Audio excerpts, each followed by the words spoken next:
একটা গল্প নিয়ে আসলাম।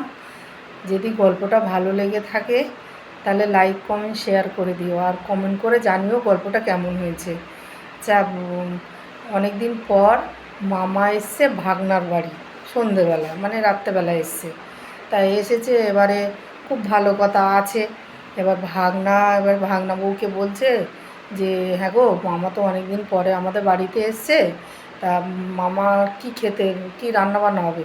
বলে আমি সে কিছু রান্নাবান্না আমি করতে পারবো না, বাড়িতে জল ঢালা ভাত আছে, পুষ্টি ভাত আছে, সেই ভাত খাবে।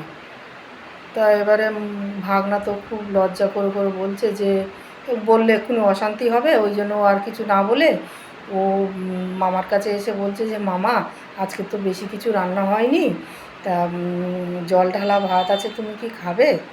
বলে হ্যাঁ হ্যাঁ ঠিক আছে, কোনো ব্যাপার না, আমি তো আমি ভালোবাসি, ঠিক আছে, কোনো অসুবিধা নেই।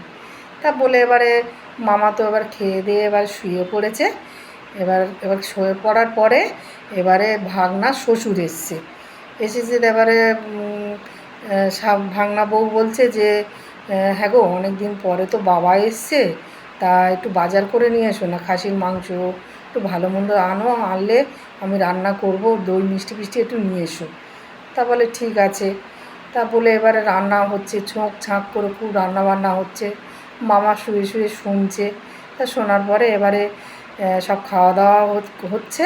তখন মামা ভাগনা বলছে কি যে হ্যাঁ গো, মামাটা তো জল ঢালা ভাত খেয়ে শুয়ে পড়েছে, তা মামাকে একটু ডাকবো? বলে হ্যাঁ ডাকো।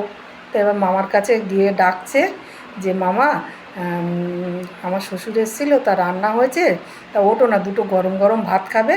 তা তখন বলছে যে না রে, না রে ভাগনা, আমি যেটা খেয়েছি খুব ভালোভাবে খেয়েছি, তা আগের জন্মে যদি তোর শ্বশুর হয়ে আসতে পারি, তাহলে তোর ঘরে এসে ভালো মন্দ এসে খাবো।